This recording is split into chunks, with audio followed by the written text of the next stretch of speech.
Our next story is about the healing power of sports, but not only in a figurative or emotional sense. Nenad Bach, the son of a professor and a married father of 3, has an engineering degree. It would have been understandable if he'd pursued a career in the sciences, but instead he followed his heart and pursued his passion for music. His talent would take him around the world, performing for huge crowds and with some of the most famous people on the planet. But then all of that was lost, and Nenad went in search of a way to get it back. If I had another life, what would I do? Nenad Bach. Nenad Bach. This man was a superstar in his world. If I had another chance, what would I do? What he does have is a passion. As long as you live, as long as you can move your fingers, I think you defend your passion. My name is Nenad Bach. Let's rock and roll. I was born in Zagreb, Croatia in 1954. I fell in love with music when I heard Beatles, Genesis, James Taylor. Guitar is a friend. When you have nobody around, you can sit and play. I really don't know what would my life be without music. In the town where I lived, nobody made an album before there. And I said, I'm gonna make a first one.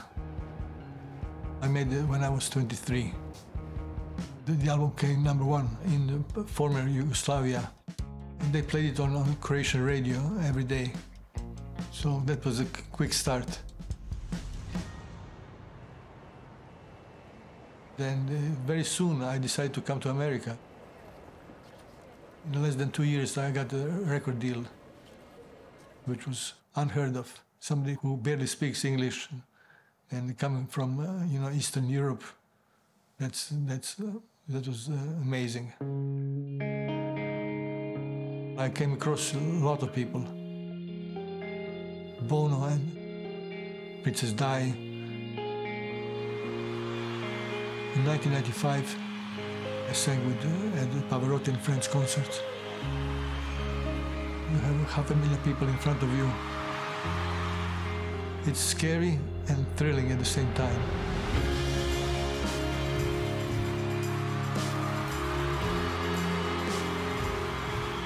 Audience reacted really well. So it was a beautiful moment.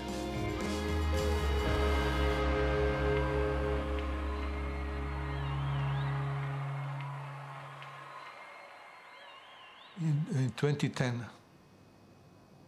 I knew that something was wrong, but I didn't know what. I had to go to the doctor. I started to see the changes in my body, which was a shaking of the right hand, some tremor, slight tremor. I saw him, I interviewed him, examined him. We did a scan, it's called a DAT scan, and that was confirmatory. This is indeed Parkinson's disease. The hallmarks of Parkinson's disease are the loss of dopamine neurons, and it leads to a slowness of movement and a reduction in dexterity. Playing guitar, playing keyboard are activities that require good fine motor control, and that is right at the heart of what Parkinson's impacts. For someone like him, he could continue to do those activities for a long time, but ultimately the disease wins, and he would not be able to do them at a high enough level that he could carry on with the kind of performances and the kind of production of music that he was used to. 5 years later, I couldn't perform live on a guitar. My fingers will be stuck here, between these strings. I just could not perform. That was devastating, to say the least. It is a progressive disease, and it occurs at a pretty constant rate. until it accumulates a pretty significant disease burden, as we say. Muscles are getting weak. You focus on the salad, on the fork. You have to think about it. It's not automatic anymore. There is no cure for Parkinson's. It's a serious diagnosis. But you can do something about it. We have drugs that help reduce some of the complications that can happen with Parkinson's. And in terms of hope for something that we have now that can actually slow the underlying disease, exercise is the best thing we see.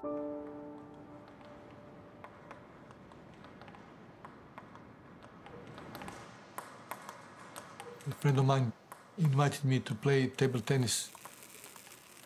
I had no expectations. I just came to play for fun, just to be active a little bit.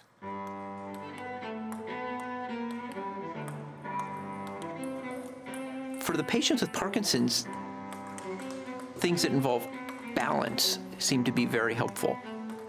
Things that involve rhythm. Ping pong meets those criteria. All these things that Parkinson's is impairing are things that are directly addressed by ping pong. I noticed next day that I felt much better. So next week I played again, and I felt better again. So I increased to 2 to 3 times a week. He seemed to have less tremor. He had greater dexterity. He was walking better. What we consider the cardinal features of Parkinson's all seemed better at that point.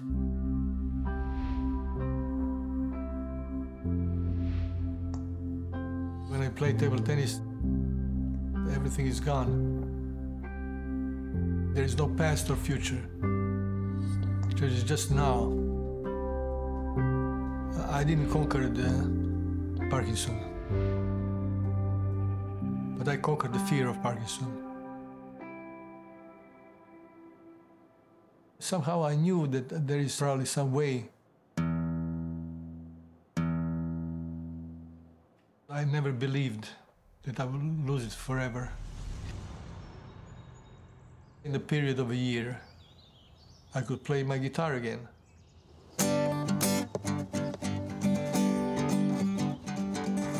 If I had another life, I would never walk straight. All the things I love to do, other people love to hate. Put my shoes on my ears, and my hat on my feet, park the car in the kitchen, take a bath in the street. I love ping pong, I love bounce. I love the Three Stooges and those crazy drums. I like lovers who don't vote the same. I lie on my bed in the stars and the rain. Oh yeah. At the moment that I could play guitar again publicly, it was triumphant. If he didn't find something like ping pong, he wouldn't have been able to do it. I love ping pong. It took really finding something that he was passionate about. I'm not surprised he found that thing, but I was surprised it was ping pong. There are no words for it. I love ping pong. One passion feeds another passion. Music gave me the power to write a song about sports that gave me back my music. So it's quite a story, actually. It's quite a story. There you go.